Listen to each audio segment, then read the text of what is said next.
Gini.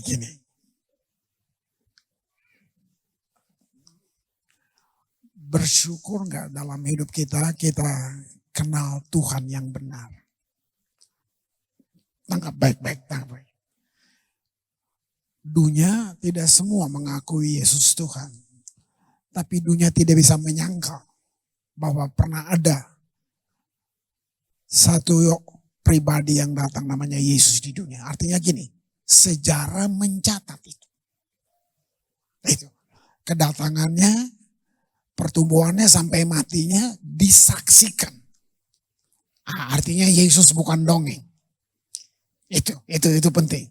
Bahwa mereka nggak mau mengakui dia Tuhan, nggak apa-apa. Israel juga nggak mau mengakui. Tapi itu bukti sejarah. Jadi kekristenan atau Yesus nggak hanya ditemukan dalam lembaran Alkitab, tapi sejarah dunia juga mencatatnya. Nah, artinya saudara bisa lihat gak tuh bahwa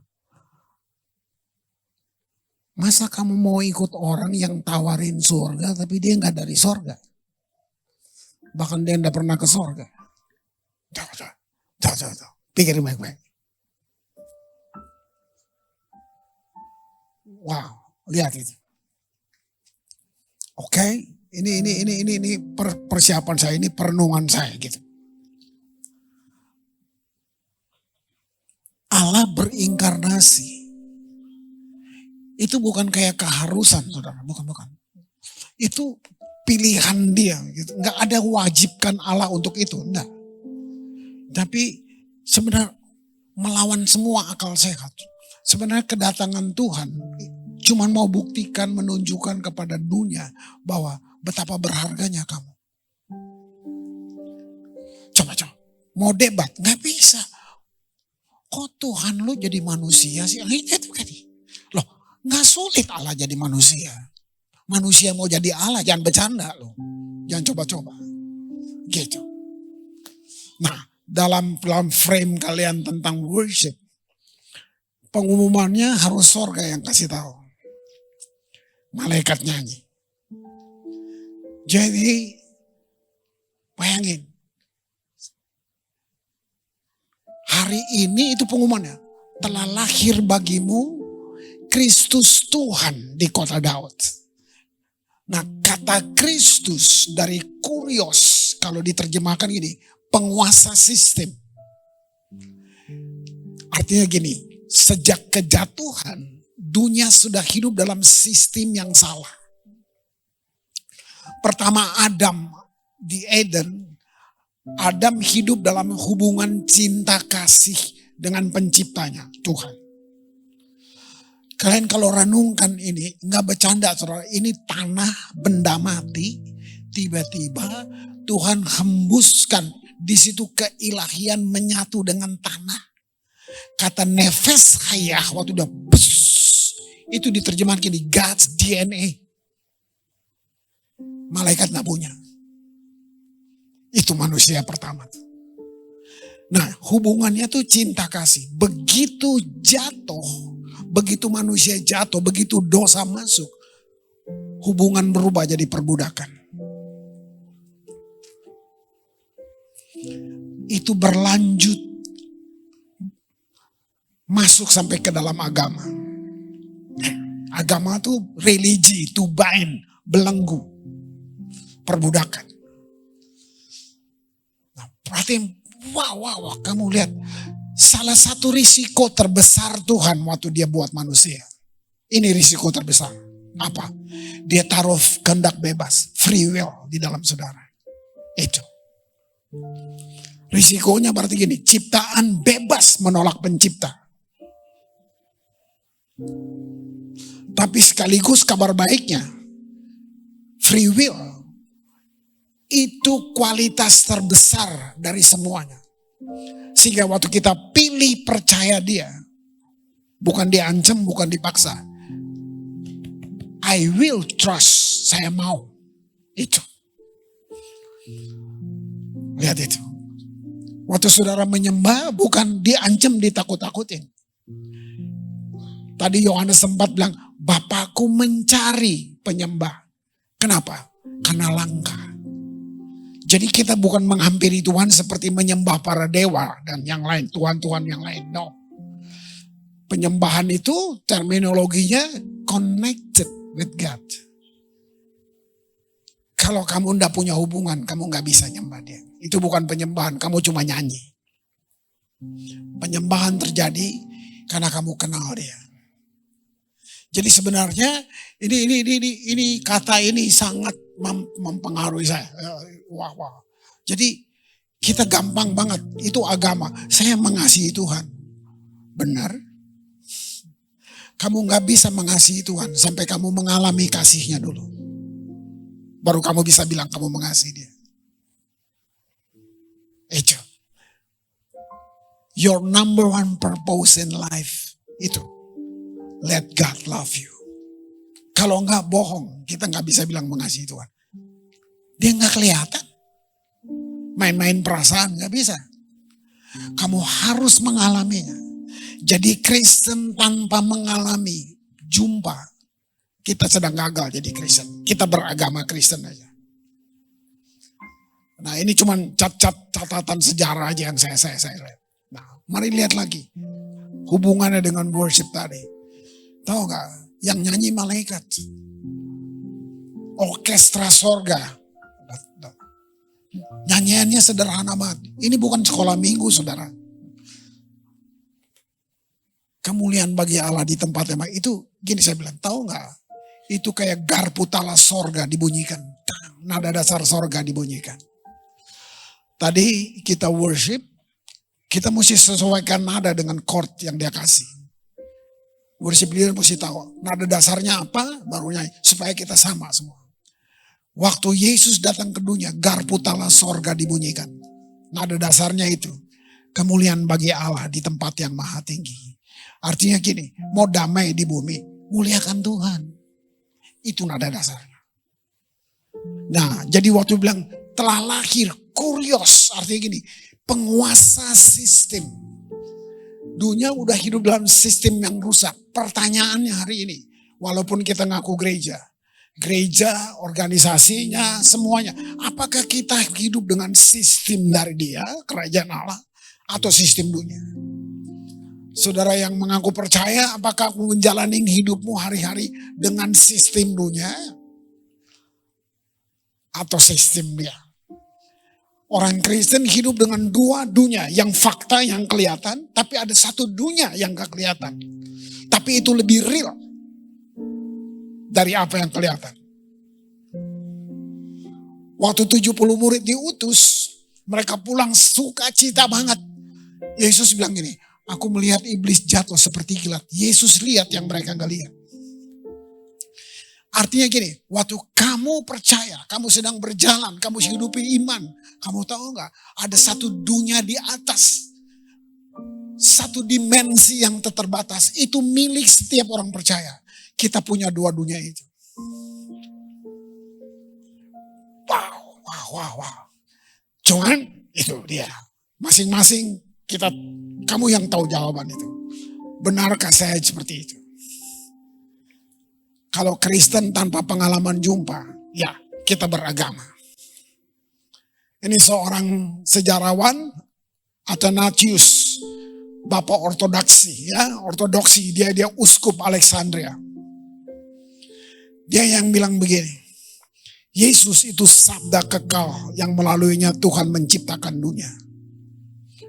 Ingat jemaat mula-mula belum punya Alkitab. Mereka hidup dengan pengajaran para rasul. Nah lihat, Yohanes 1 mencatat itu. Apa yang dikatakan bapak-bapak gereja dulu. Yohanes 1 ayat 10. Ia telah ada dalam dunia dan dunia dijadikan olehnya. Yesus itu firman. Firman bab. Jadi gini, kalau kita bilang Trinitas, Bapa, Anak, Roh Kudus. Bukan, jadi gini, bukan keberapaan Tuhan. Bukan. Jangan. Enggak begitu. Tapi Trinitas itu bicara tentang keberadaan Tuhan. Jadi Yesus itu firman yang di dalam Bapa. Makanya pada mulanya adalah firman. Firman bersama-sama dengan Allah dan firman. Nah, lihat itu. Nah, Jadi waktu dunia dijadikan, Yesus itu, firman itu Yesus. Ia telah ada di dunia, dunia dijadikan olehnya, tetapi dunia tidak mengenalnya. Yohanes 1 ayat 10, ayat 11, ia datang kepada milik kepunyaannya, tetapi orang-orang kepunyaannya tidak menerimanya. Oke, kita bedah ya, ada beberapa hal gini.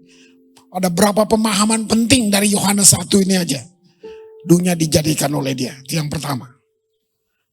Tuhan menciptakan melalui Yesus, firman itu. Dan dunia ditopang oleh Yesus. Wow, kalau saudara lihat itu. Kalau saudara bisa rohmu menangkap ini. Kamu bersyukur bahwa dalam hidupmu kamu kenal Tuhan yang tepat.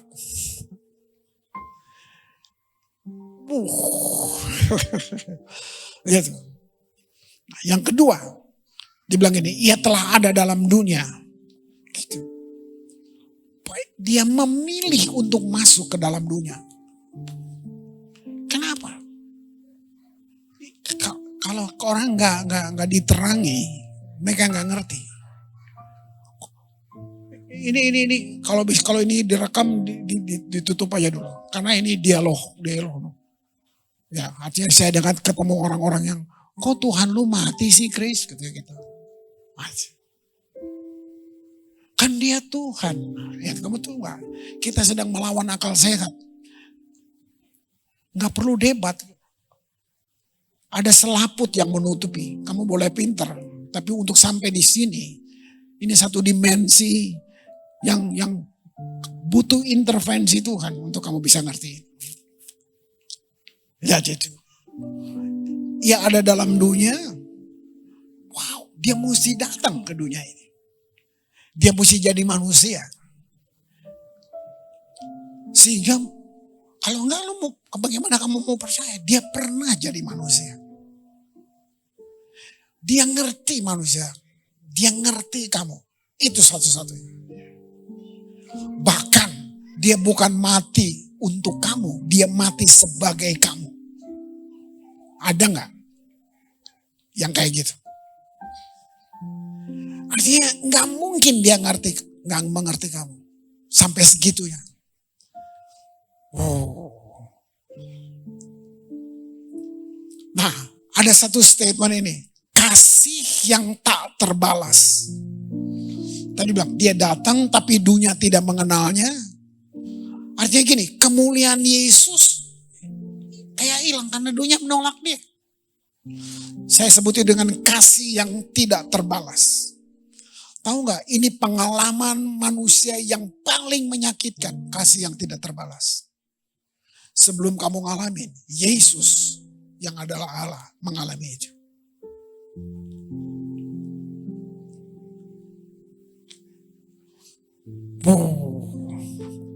Ada beberapa orang, bahkan pakar-pakar teologi juga seperti tidak setuju. Ada beberapa yang Tuhan gak bisa sakit, gak rasa sakit. Ya. Mereka punya konsep bahwa Tuhan gak bisa dipengaruhi oleh perasaan. Siapa bilang?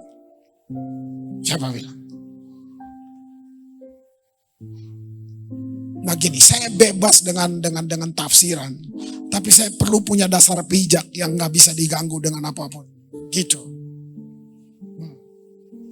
Luar biasa. Tadi lihat mulai dari anak-anak sampai semuanya. Saudara tangkap ini. Misi kedatangan Yesus Kristus ke dunia tidak akan terwujud kalau nggak ada seorang yang mau taat, ambil risiko paling melawan akal sehat. Siapa dia?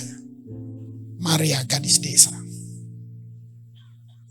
Kita tahu dia karena ada Alkitab.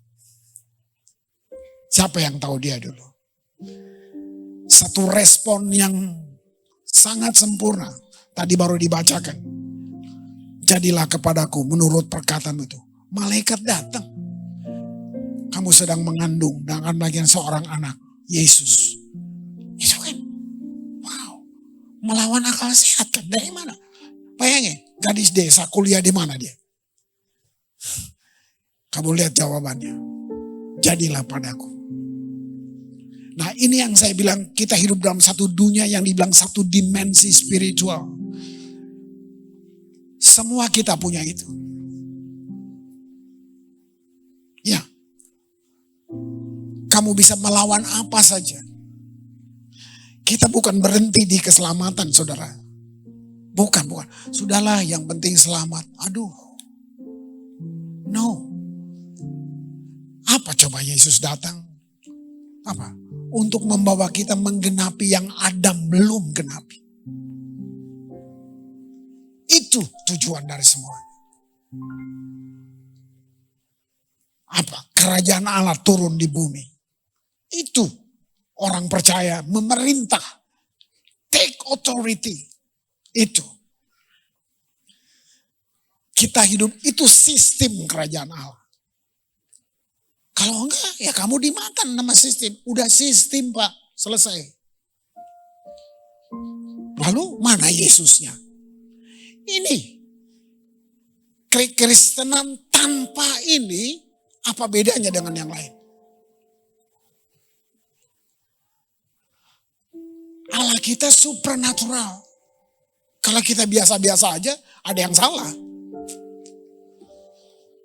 Oke, kembali ke peristiwa Bethlehem. Wanita mana yang mau berjalan 700 mil dalam keadaan hamil tua dan gak menemukan tempat yang pantas, yang layak, penginapan mungkin. Kemudian masuk di sebuah gua yang gelap, jauh dari rumah untuk melahirkan seorang bayi.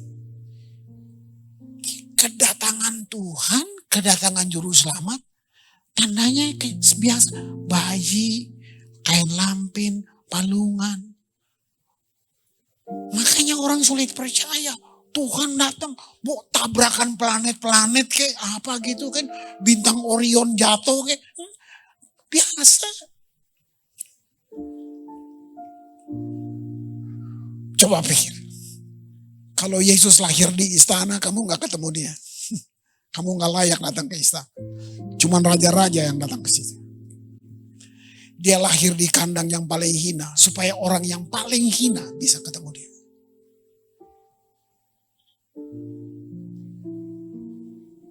Wow. Luar biasa. Suami mana yang berharap istrinya juga seperti ini? Dimulai dari seorang sederhana yang memilih, jadilah padaku seperti apa yang kau katakan, seperti yang kau kehendaki. Siapa saksinya berikut? Gembala di padang. Sederhana banget. Itu orang yang saksi pertama. Gembala tidur di padang sama domba, bukan di rumah. Dia tidur, lu di rumah. Dia kedinginan di padang. Sini domba. Dia bau domba, domba bau dia. Segitu. Itu. Mereka yang dengar nyanyian itu. Artinya gini, tangkap pesan tersembunyi dari ini. Tuhan datang selalu untuk yang biasa-biasa. Lukas 2:13. Kita udah biasa. Tiba-tiba tampaklah bersama-sama dengan malaikat itu sejumlah besar bala tentara sorga yang memuji Allah. Dibuka dengan pujian. Kemuliaan bagi Allah di tempat yang maha tinggi, damai sejahtera di bumi di antara manusia yang berkenan kepada. Ini yang saya bilang tadi, garputala sorga. Gitu. Lihat, Allah memilih yang biasa. Pewahyuan buat kita, aspek kehidupan kita yang biasa, itu jadi tempat untuk Tuhan bertindak. Biasa. Coba putar film hidupmu, berapa belas tahun ke belakang. Siapa kamu dulu? Bisa apa kamu? Punya apa? Lihat. Wow. Artinya di sini nggak ada nasib buat orang Kristen. Nggak ada. Nasib itu fatalisme. Saya yatim piatu, saya nggak punya apa-apa, nggak penting. Kalau lu punya Yesus, orang benar akan tersenyum melihat hari depannya. Gak penting dulu lu siapa. Gak penting. Yang penting apakah hari ini kamu dengan dia. Saya percaya kalau orang masih hidup itu dia diizinkan. Dan buat kita selama masih ada napas selalu ada second chance. Gak ada nasib terpuruk balik seburuk apapun. Selagi kamu masih ada napas, ada kesempatan untuk kamu pulih. Iman tidak anti ilmu pengetahuan, tapi iman bukan sains. Iman lebih tinggi. Semua pengetahuan hanya bisa percaya apa saja kalau itu bisa dibuktikan. Itu pengetahuan. Kamu yang hidup dengan Tuhan, sering orang menolak karena dari mana lo tahu? Nah itu. Misalnya kamu ngomong sesuatu, iya loh, akan terjadi ini loh. Atau saya akan mengalami, dari mana lo tahu? Nah, kamu communicate dengan Tuhan, Tuhan beritahu sesuatu. Atau kata diwahyukan, itu apokalips itu artinya diungkapkan. Nah waktu kamu cerita gitu, orang yang dari mana lo tahu? Nah, kenapa? Karena mereka udah terbangun dengan sains itu. Knowledge semuanya. Butuh semua harus lihat faktanya. Waktu Tuhan ngomong buat Nuh, saya akan tenggelamkan bumi dengan air bah. Kamu bisa teliti. 100 tahun lebih dia cerita gak ada yang percaya. Ada pengkhotbah, khotbah 100 tahun lebih gak ada yang bertobat. Karena dari mana lu tahu mau datang air bah? Hujan aja mereka gak pernah lihat. Itu dia. Waktu kamu dengan Tuhan, kamu tahu. Itu wow. Kamu sulit diidentifikasi. Gak tangkap itu, nanti kamu ngalamin. Teman-teman kamu bisa gini, kamu beda ya. Ada apa sih kamu? Dulu gua kenal lu gak gini deh. Kok kamu lain? Ke dukun ya?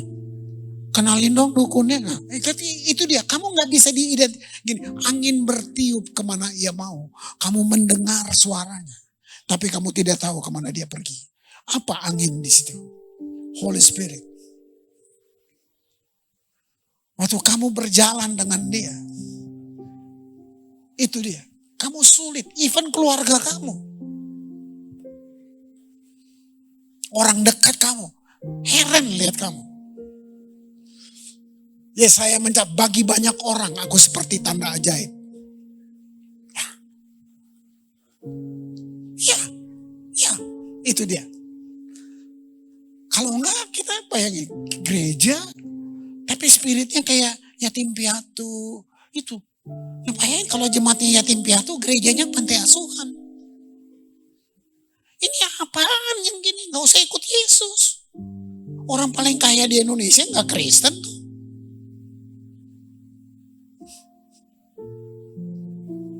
Ini benar. Kalau enggak kita cuma ritual agenda tahunan. Oh Natal gitu. Jangan dong. Jangan. Gitu. Galatia 4. Ayat yang kelima. Semua ini terjadi supaya dia dapat menebus dan membebaskan semua orang yang diperbudak oleh hukum Taurat. Sehingga kita dapat dimerdekakan dan diangkat sebagai anaknya.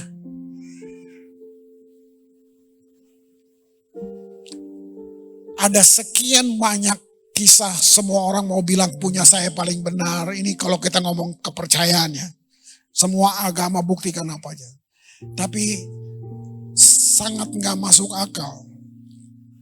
Dan dia terekspos tinggi sekali. Kalau saudara baca di Alkitab. Ada satu yang namanya prodigal son. Anak yang hilang. Tahu gak? Itu gak terjadi di Israel. Itu perumpamaan. Itu perumpamaan. Yesus sedang cerita. Jadi Yesus dengar itu ahli Taurat ngajar. Nah Yesus dengar mereka ngajar.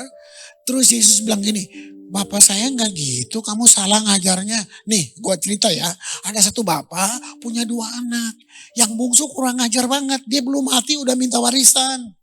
Duitnya diambil, dibawa, main pelacur, main segala macam. Sampai hampir makan makanan babi. Nah ini Yesus sedang cerita, bapak gua kayak gitu. Gak kayak yang lu ngajar-ngajar tuh, ngancam-ngancam orang. Gitu, kalau kamu gak gini. Nah sekarang kita dapat gitu, lu gak takut neraka. Nah yang gini nih, yang kampungan, yang gini-gini nih. Yesus cerita itu belum gak ada dimanapun satu perumpamaan seperti ini. Anaknya pulang, bayangin. Dia pulang, dia mau bangun hubungan kerja. Sudah deh, saya kerja aja deh jadi pegawai. Itu normal. Itu manusia kayak gitu.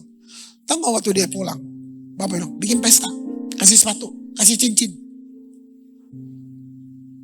Yesus bilang, itu Bapak saya. Kiranya roh menangkap ini. Seperti itu dia bersikap terhadap semua kita. Sebrengsek apapun. Selama kamu mau balik. Ini dialog saya dengan adik saya. Saya punya adik sudah 40 tahun di Melbourne.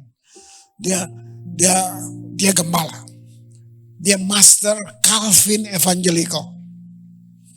Jadi apain sulam Calvinan lu? Nah, kita debat gitu kan. Dia cuma ketawa. Gue lebih Pentakosta dari lu, Chris. Dia bilang gitu. Terus kita ngomong, kita discuss. Sampai di satu titik dia bahkan bilang gini, Chris, kamu tahu nggak? Even Calvin yang udah bunuh 6 juta orang. Kalau napas terakhir dia panggil Yesus, dia selamat.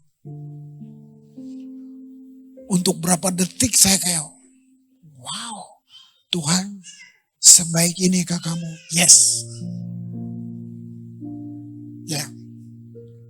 Makanya saya kasih judul hari ini, dominasi kasih. Kasih bukan perasaan, saudara. Kalau dalam teks ini, kasih itu person, kasih itu pribadi. Yesus atau Tuhan adalah kasih. Jadi dia pribadi. Kalau saya jabarin gini, dia nggak bisa berhenti mengasihi kamu karena kamu buat dosa. Hati-hati, saya ulang lagi. Dia nggak bisa berhenti mengasihi kamu karena kamu buat dosa. Kamu yang berhenti mengasihi dia. Dia adalah kasih. Dia mengasihi semua manusia. Tapi kita yang nolak dia seperti firman tadi. Jadi kita tolak dia waktu kita berbuat dosa. Jadi dosa yang bawa kamu ke neraka, bukan Yesus jorokin lo. Sebut aja pakai alasan dosa. Karena kamu bikin dosa, terus Yesus berhenti mengasihi kamu. Kalau dia berhenti 5 menit mengasihi kamu, artinya dia berhenti jadi Tuhan 5 menit. Jadi poinnya, itu dia free will. Pilihan kita yang buat kita tertolak. Ayo. Betapa panjang, betapa luas, betapa lebarnya kasih Tuhan. Siapa yang kasih ukuran? Pendeta kan? Lebarnya seberapa, panjangnya seberapa. Halo, ayo. Makanya bilang, selagi kamu ada napas, kamu punya second chance. Itu, makanya Injil itu good news, kabar baik. Nah, apa kabar baik? Jesus love you. Itu kabar baik. Kamu gak percaya? Itu Yesus sudah bersedia ditolak. Wow. Lihat itu. Allah memilih yang biasa.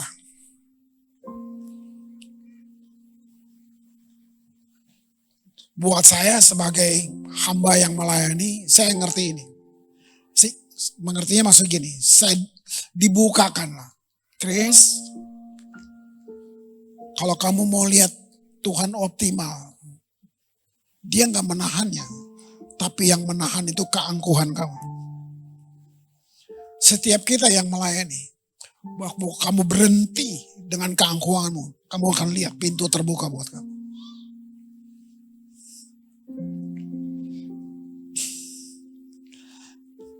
Saya ngobrol-ngobrol sama Joe, kita ngobrol di jalan tadi, bahwa saya kagum, Paulus adalah orang yang tidak lihat Yesus secara fisik. Tapi dia mengalami satu intervensi Tuhan sampai begitu rupa perubahannya.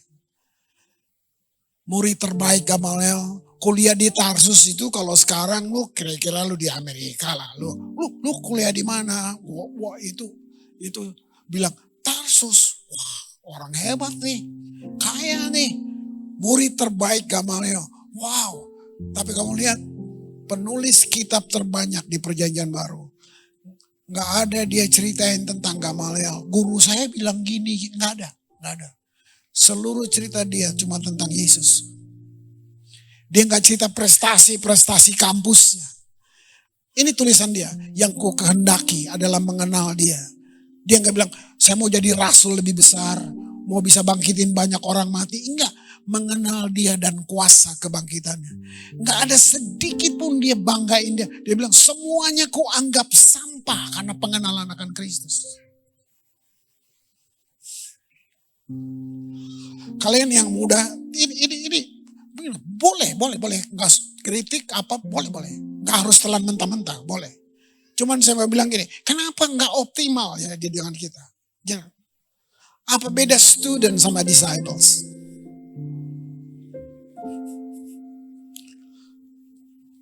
Buat saya, dalam definisi saya, student ya lebih akademis gitu. Kita harus belajar. Tapi tahu gak, disciples itu lebih pada teladan. Dan Tuhan cari disciples. Seluruh Israel belajar firman dari Musa. Kamu lihat, lahir ahli-ahli Taurat, Farisi. Apa yang terjadi? Kalian lebih tahu. Kalian bisa cerita maksud saya. Tukang ikan, pemungut cukai, pelacur, 70 murid itu belajar firman dari siapa? Dari firman yang jadi manusia. Kamu lihat? Itu disciples. Kalau kamu baca surat-surat Petrus di hari tuanya, nggak ada satu filosofi dunia bisa menanding. Wait, tulisannya kayak gini. Wow. Nah, waktu dia bilang, ikut aku, kamu akan kujadikan. Kita terbatas, itu namanya juga huruf kan.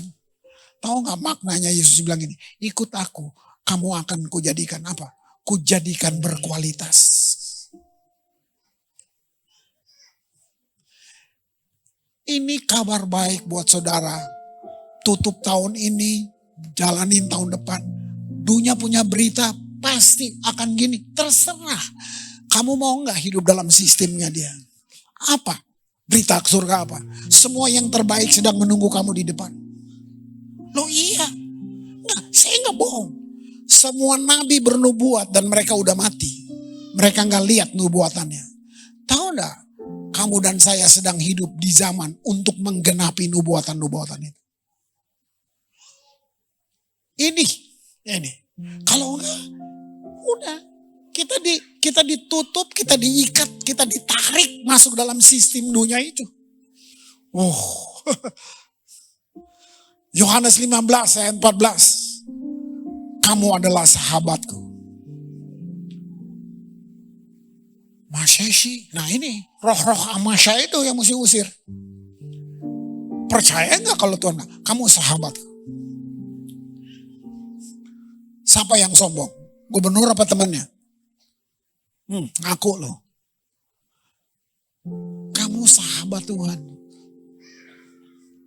Di kantor lu cleaning service. Tapi di mata Tuhan lu sahabat. Sulit kan lu pernah? Kan Karena kita itu sistem dunia. Kamu merasa berharga karena pengakuan dunia. Itu dia bilang. Iya kan? Kamu ukur identitasmu dengan apa yang dunia kasih. Makanya dibilang status sosial. Tas lu mesti mahal. Jadi yang mahal tas lu gak mahal. Jam tangan lu mahal. Jadi yang mahal itu jam, lu gak mahal. Apa beda saya dengan kamu? Hanya di fungsi. Iya, hanya di fungsi. Semua kita imamat rajani, semua kita punya akses langsung. Kalau kamu masih salah berpikir, Pak Kris kan hamba Tuhan, lalu lu hamba siapa? Gue tanya. Bayangin. Yesus naik tuh, waktu Yesus mau naik, dia bilang, lebih baik aku pergi, sebab dia yang datang, lebih dari aku. Ini bukan sedang bicara perbedaan, bukan. Pengertian lebihnya itu tentang fungsi. Karena Yesus dibungkus oleh daging manusia. Lebih baik aku pergi, sebab dia akan datang. Dia lebih dari aku. Artinya gini, dia tinggal di dalam, kalau Yesus gak bisa maha hadir. Karena dia dibungkus oleh daging. Maka dia bilang, lebih baik aku pergi, supaya dia datang. Lalu gini, dia tinggal di dalam kamu, baca ayatnya. Supaya barang siapa percaya kepadanya, kepadaku, dapat melakukan pekerjaan-pekerjaan aku buat bahkan lebih. Sudah bikin belum? Jadi poinnya bukan janjinya yang salah. Lu gak percaya. Ya so simple lah, udah. Sesederhana itu aja. Lalu bilang, tanda-tanda ini menyertai orang percaya. Ini bukan janji buat pendeta. Ini janji buat orang percaya. Yang penting lu orang. Lu mau percaya enggak? Bangkitin orang mati. Minum racun maut gak mempan. Lu minum kopi aja ke dokter lo. Berarti gak ada tanda di dalam lo. Terserah mau lu rajin ke gereja kek. Pelayanan kek. Kalau gak ada tanda, ini dia. Kita pikir transaksional sama Tuhan karena pelayanan Tuhan sayang. Gak ada. Karena lu sayang makanya lu pelayanan. Nah itu. Ini yang mesti distorsinya terlalu banyak kita, Kristen kita. Sangat penuh dengan benalu-benalu itu. Gitu. Bayangin. Dia pernah jadi bayi, tapi dia bukan bayi lagi. Ketaatan lebih baik daripada kekayaan, daripada apapun. Kamu adalah sahabat jika kamu berbuat apa yang kuku peringatkan kepadamu. Wow, gak mungkin saudara.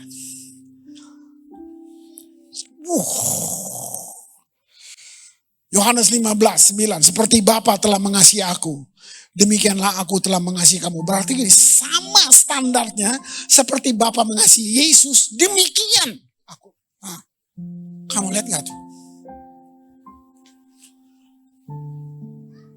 Karena gini, filsafat tambal sulam, teologi tambal sulam, penuh. Ayo. Ini bagaimana ya? Jemaat mula-mula gak punya Alkitab, saudara. Tapi nubuatan mujizat seperti daun berguguran. Kita punya segala terjemahan penuh. Tapi cuma jadi sombong aja. Udah. Ya. Sebelum sekolah bilang Tuhan aja, Tuhan. Pas udah sekolah berubah, oh Tuhan.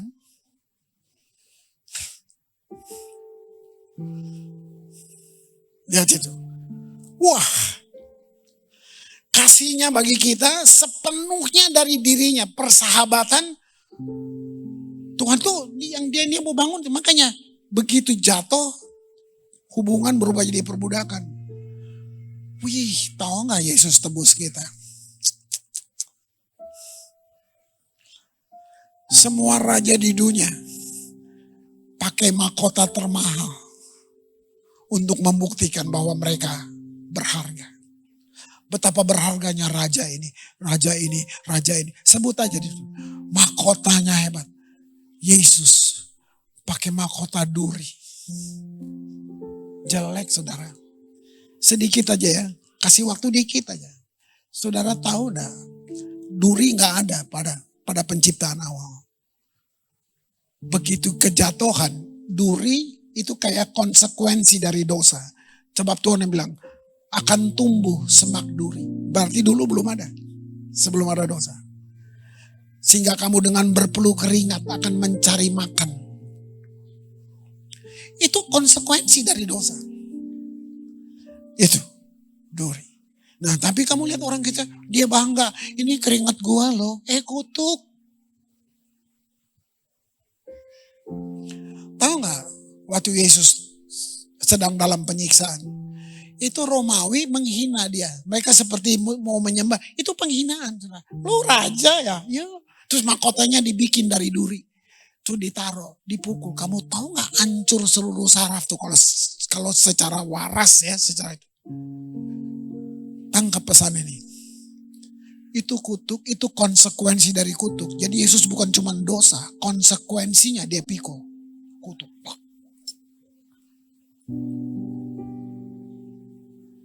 Tadi saya bilang semua raja dunia pakai mahkota yang berharga untuk membuktikan betapa berharganya mereka. Yesus raja dari segala raja pakai mahkota penghinaan duri untuk membuktikan betapa berharganya kamu.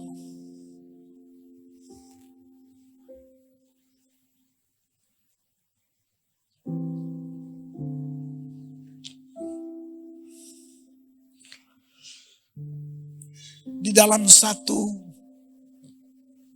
situasi kamu yang gelap mungkin. Gak ada yang mungkin perhatiin kamu. Saya mau bilang. Akan ada angel songs. Buat kamu. Personal.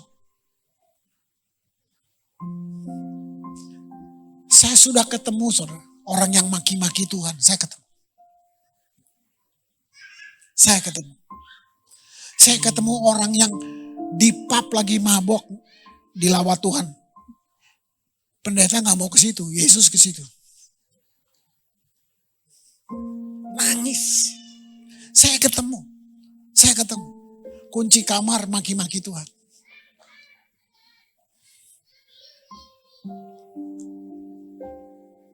Itu yang saya bilang. Selalu ada angel song. Wow. Apa itu? Dia sedang bilang gini. Christ in you. The hope of glory. Rahasia yang tersembunyi dari abad ke abad. Dari turunan ke turunan. Dan sekarang ada. Rahasia tersembunyi dari Adam. Dari Abraham. Dari seluruh nabi. Tersembunyi. Dan sekarang ada. Apa itu? Christ in you. The hope of glory. Kristus di dalam kamu. The hope of glory. Tadi saya jelasin, Yesus bilang lebih baik Roh Kudus itu tinggal supaya dia bisa melakukan hal-hal yang saya terbatas. Dia buat itu. Tahu enggak? Apa nama kepanjangan dari Holy Spirit? Waktu Yesus naik, Holy Spirit, apa nama kepanjangannya? Saya jawab, Jesus Unlimited. Jesus yang unlimited ada di dalam kamu. Masalahnya, kamu yang membatasinya.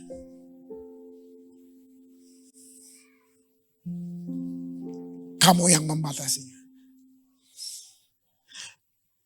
Mungkin ini daerah atau katakan desa. Saya lebih desa lagi saudara. Jemaat saya di kampung-kampung saudara. Mesti nyebrang pakai boat. Kalau ombak gue gak berani nyebrang. Ya. 3 cleaning service saya 20 tahun. Jadi rasul. Gue gak ngomong kosong. Betul. Pergi di kampung. Yang penuh babi, kambing, kerbau. Banyak banget. Ya. Pulau Leti. Pulau-pulau kecil-kecil. Karena itu visinya pulau-pulau. 32 tahun saya mengembalakan. Kalau saya ngomong ini, karena ini orang-orang desa, cleaning service.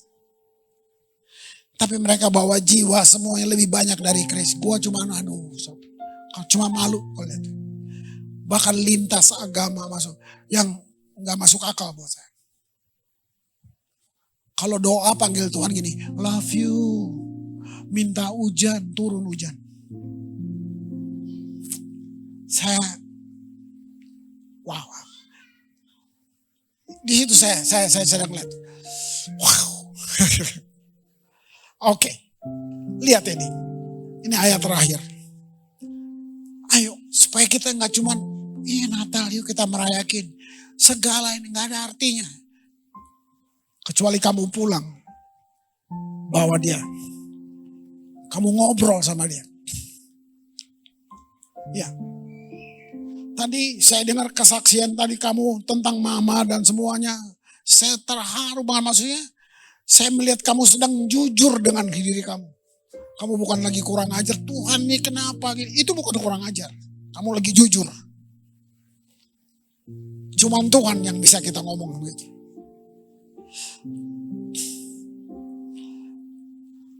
Wow. Lihat ini ayat. Efesus 2 ayat 10. Tapi Living Translation saya pakai terjemahan ini. Ya, gitu. For we are God masterpiece. Tulis buat hati kamu. Bila perlu di meja rias kamu. Kalau kamu mau dandan. For we are God masterpiece. Setiap kamu itu masterpiece-nya Tuhan. Seluruh seniman punya mahakarya. Michelangelo bikin 50 tahun untuk mosaik di Vatikan itu.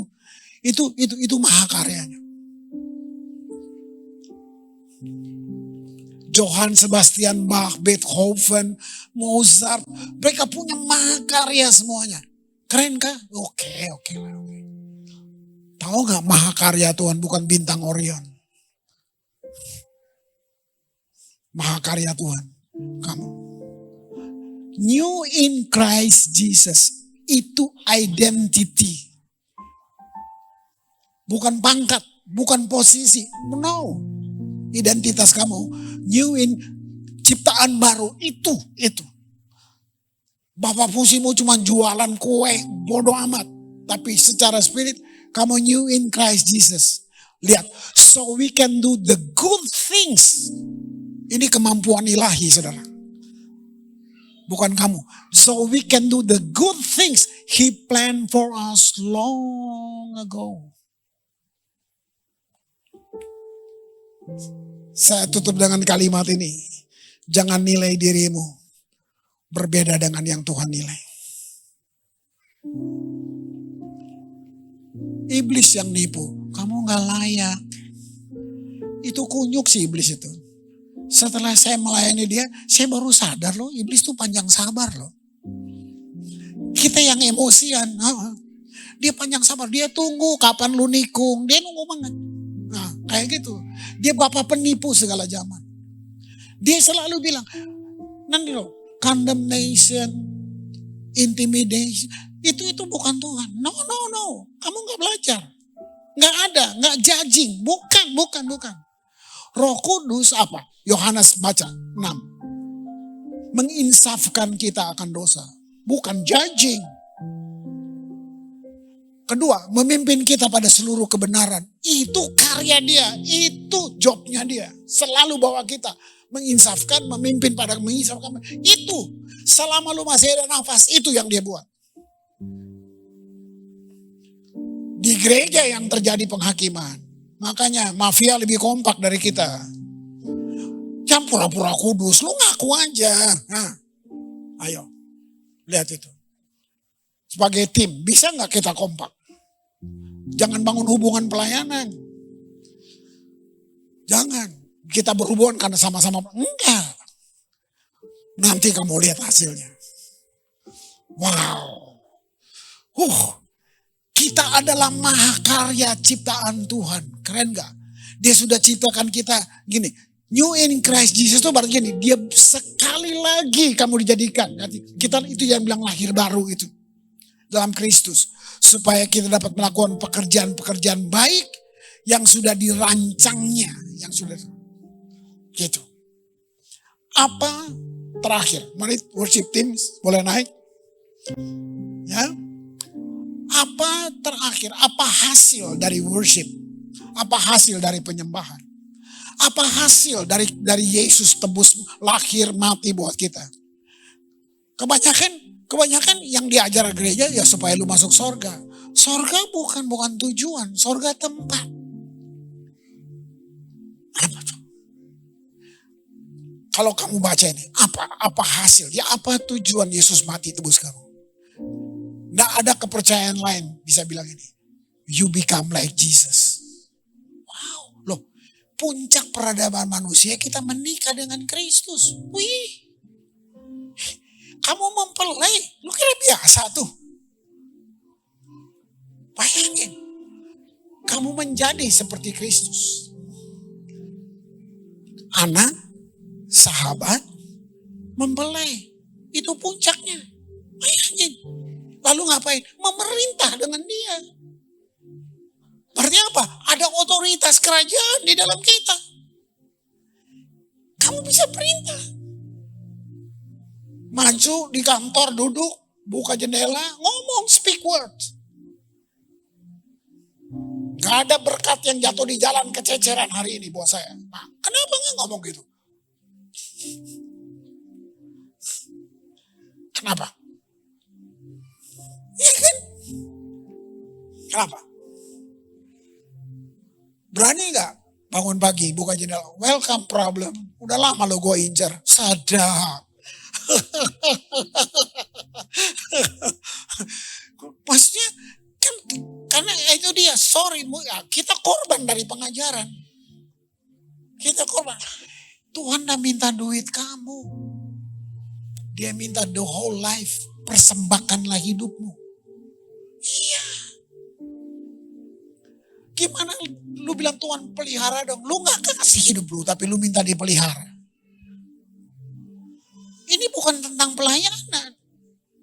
Ini tentang kamu connected, kamu terhubung. Itu persembahkan hidup. Nanti kamu lihat.